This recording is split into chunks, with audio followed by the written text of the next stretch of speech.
Today on Scares and Sparks, I'm going to be showing you how I put together all of this Dr. Frankenstein's lab equipment ready for Halloween and showing off your Frankenstein.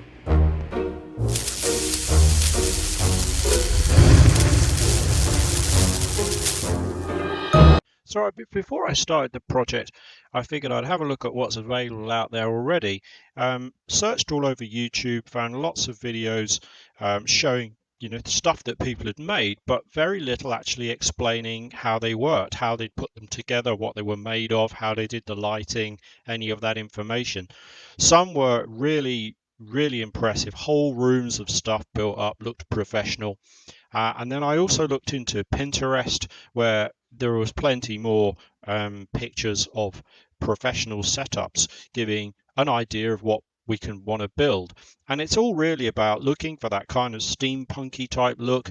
So it's old stuff with new stuff and lots of lights.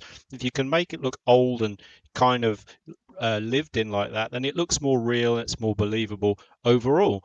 So with that said, I started to sketch some ideas out, get my bits and pieces together and start building my props. This machine's one of the first ones I made, called a blood extraction machine, and basically it's got two cylinders with water bubbling, and I'll talk about that in a minute, and then their outlets are coming out and then they basically combine into this bottle of blood. And in terms of controls and things, you've basically got a little bit of an air grating here, couple of LEDs and a meter, which does have a light in, but it's hard to see in the broad daylight, and then a valve system, because obviously it looks like it flows.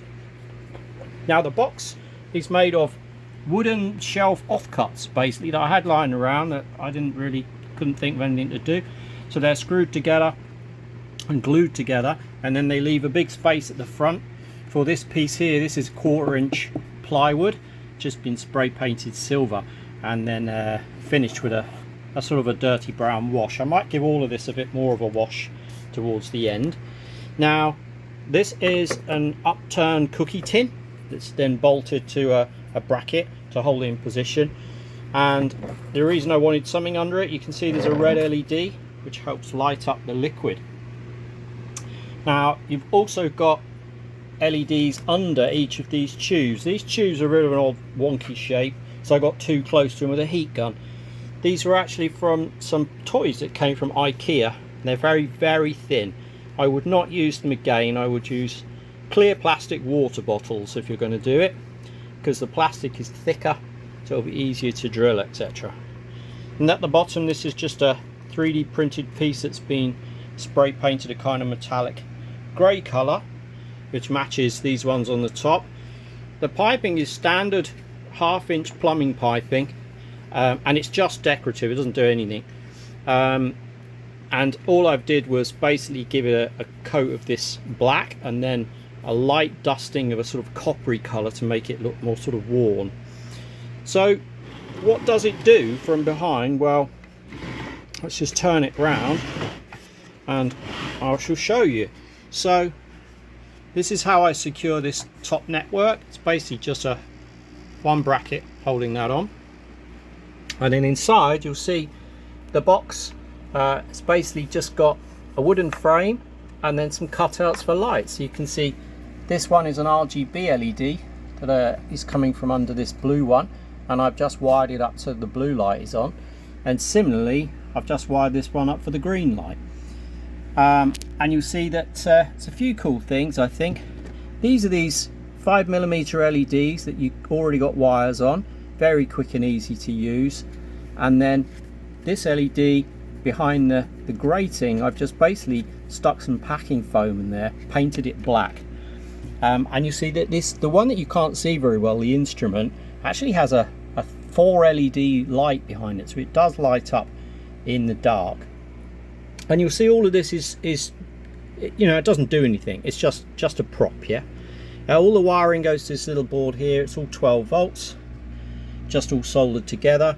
You could use terminals, and then the bubbles come from this fish tank air bubbler, which has a non-return valve in it and then a two-way splitter. And I'll be honest, I wouldn't do it this way again, because if you look, I can get bubbles out the blue one or bubbles out the green one. It's very difficult to adjust these valves to actually get bubbles out of both. I have had it working. It's stopped again now. A few other features. The screws that I've actually screwed through here, I also put a little black plastic 3D printed cap on the top, make them look a bit more industrial. So overall, I'm pretty pleased with the result of it, and I think it definitely looks the part.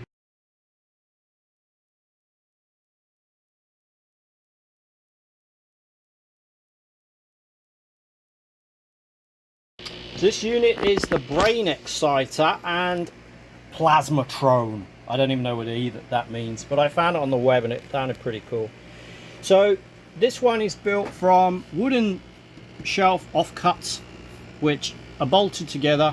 Bolt goes through there, screwed together, and then front panel is 1/4 inch plywood painted silver.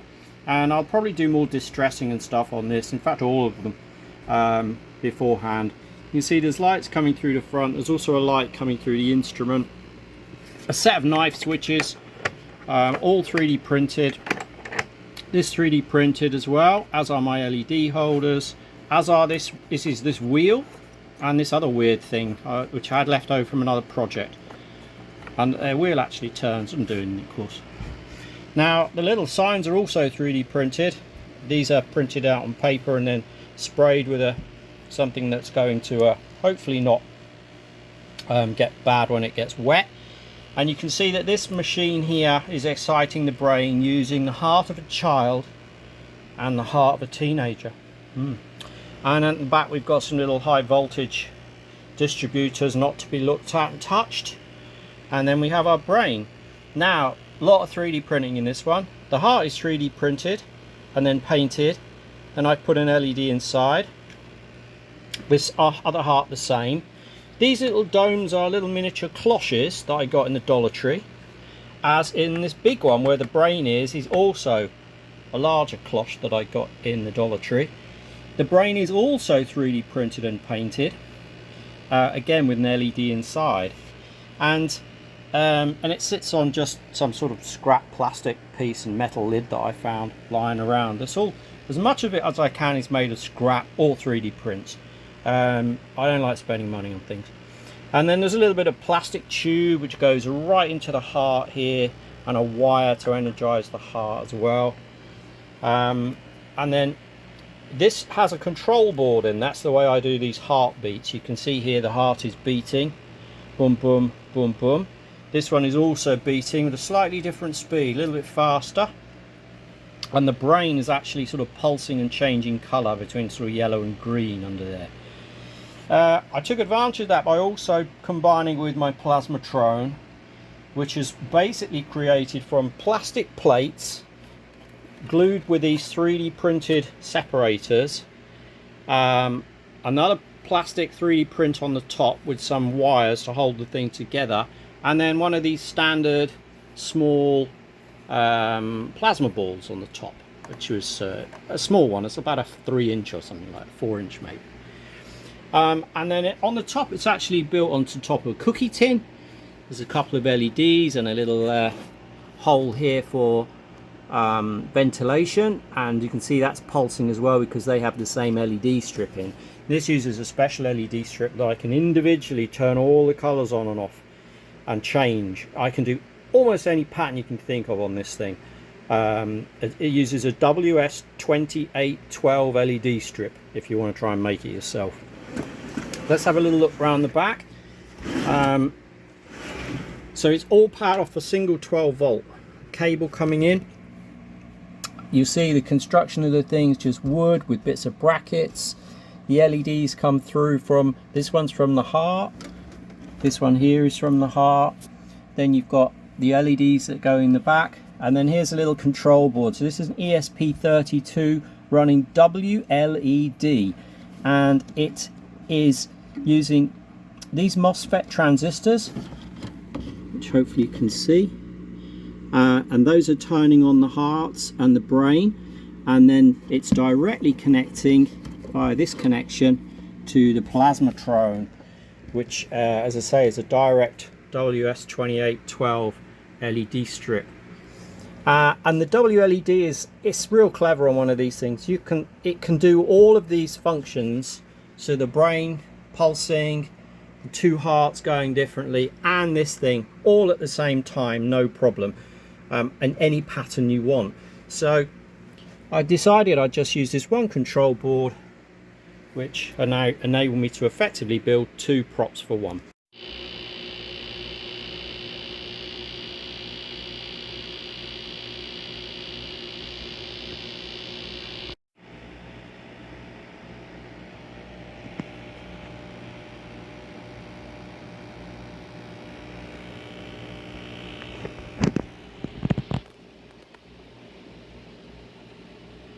This prop is probably the simplest of them. I've called it the Reanimator, not sure what for.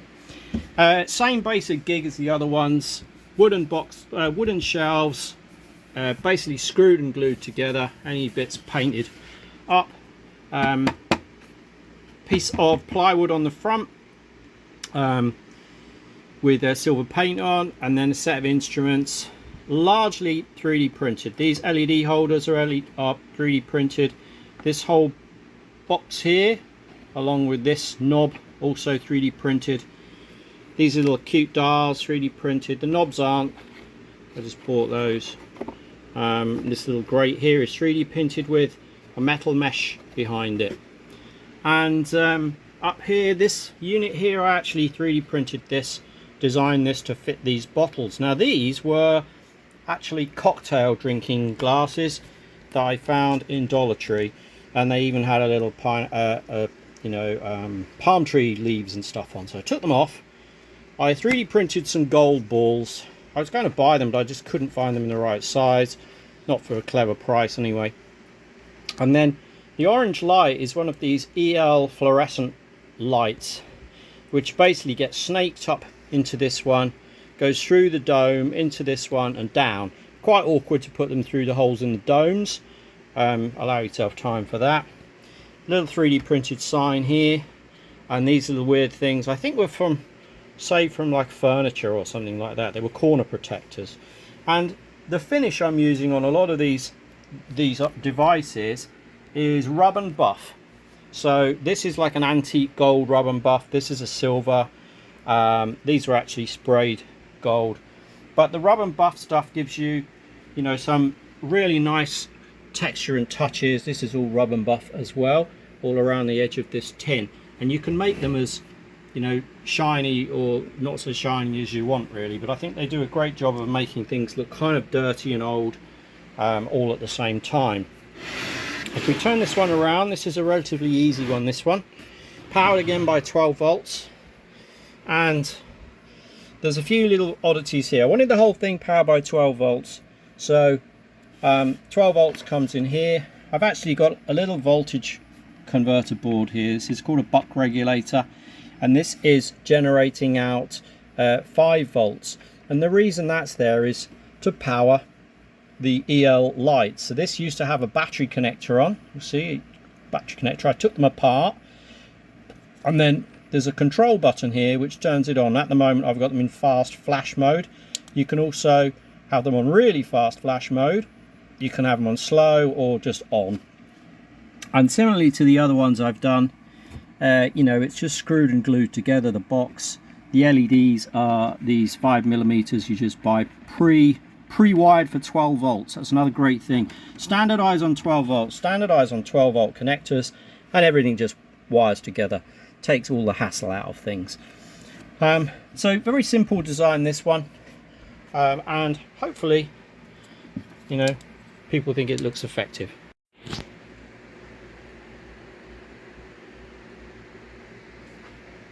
This one I particularly like, the backlit display. It's really bright. You can see more of it in the real world. Another couple of little things on the side.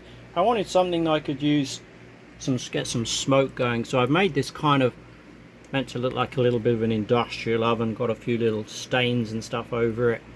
You can see a couple of little pots cooking, and then over here quite pleased with this. A Bunsen burner, you can see the flame flickering, with a boiling flask printed out of PETG with some pink stuff in. Now the Bunsen burner was actually 3D printed, and then I took a standard Halloween flickering candle that you would get normally, took the LED off, which is what's up here with the flame effect, and then put the electronics down underneath and glued them in, so it's still got the original battery, and I just snaked the wires. You can see the wires actually inside it if you look, all the way up to the top. Great quick way of making yourself a moving Bunsen burner. And this one's very simple. This is basically hook it in. If we take the lid off, it's just your standard LED fish pond smoker bubbler thing, and a tin basically.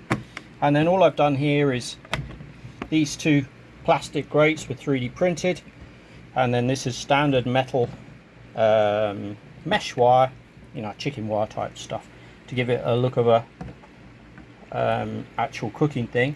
And then this sort of textured stuff that I put on the front to give it a little bit of an odd look, that's actually from a McDonald's pancake tray. So I cut a piece out, gives you an interesting texture. Put a little bit of a, this is all done with rub and buff, this silvery colour, and with the goldy colour is spray painted, and very quick and easy. This one is all painted as well. Two quick, sort of more dynamic looking things. One thing I wanted to do with laying out the lab is also have lots of bits and pieces, little bits of mini eye candy, just to keep you thinking and selling the idea that it is actually more of a lab. So I had this wooden, I think it was a pencil case. I basically stained it with a brown stain, put some red material in. I should have ironed it. I'll probably mucky all this up, make it look dirty. And then there's a handful of things which I've either bought as kids toy sets or I've 3D printed. So these little glasses came with a kids doctor's set, painted them black, did a bit of rub and buff, put some scratched up lenses, and I think they look pretty good. Same with the stethoscope, came from the kiddies medical set. So did these little, I don't even know what they are, meant to look like a mirror and stuff. And then the rest really is 3D printed. A couple of keys, I'm going to put those on the side of units. I have found a feather one day outside, so I made a little 3D printed quill pot. I'm pretty sure he would have had a quill pen. Then there's a Mahusive syringe, which is basically clear tube 3D printed. 3D prints the rest. Rub and buff, antique gold, and then a silver needle, which is actually a bamboo skewer for barbecuing. And then the inside of the tube I basically painted a green colour. Random jawbone of a monster, because you need that. And then various other tools here that I 3D printed. Some, what are these called? I don't know. Locking plier things. Somebody will tell me what they're called, I can't remember. Some scissors, a miniature bone saw, a handful of knives, things like that. And then to go with it, a bunch of plastic chemical units that I bought. All of this on AliExpress, dirt cheap. Same with these little some little lights as well. That's pretty cute, isn't it? That flashes quite nicely. And also even a little skeletal hand one too. Cheap, just sets the whole table up, makes it look more like a lab. This is a plastic tray from Dollar Tree, just been sprayed silver. What I'll do here is I'll lay the whole thing out. I'll have blood on there with the instruments, make it look like they've been thrown down there as part of an operation.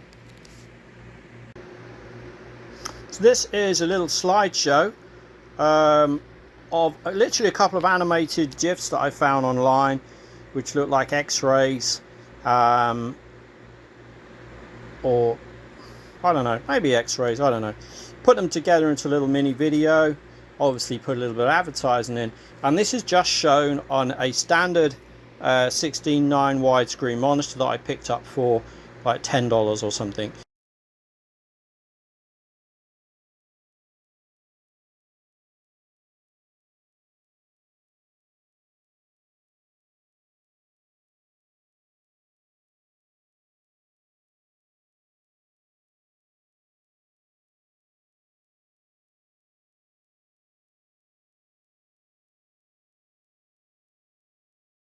on the back of the thing is basically the magic. It's a Raspberry Pi and it's running the standard slideshow method that I use for Atmos FX, just off this USB stick, and it's literally just bolted to this basic wooden frame. So that will sit at the back of the table with other stuff in front of it and look like a little X-ray unit. Here's a look at the completed display in the dark. Still needs some blood effects and stuff like that. You get the good idea of what it's going to look like. I had a lot of fun making this, and I hope it turns out to be useful for other people who are trying to make their own Frankenstein labs too. If you like the video, please like and subscribe. Thank you.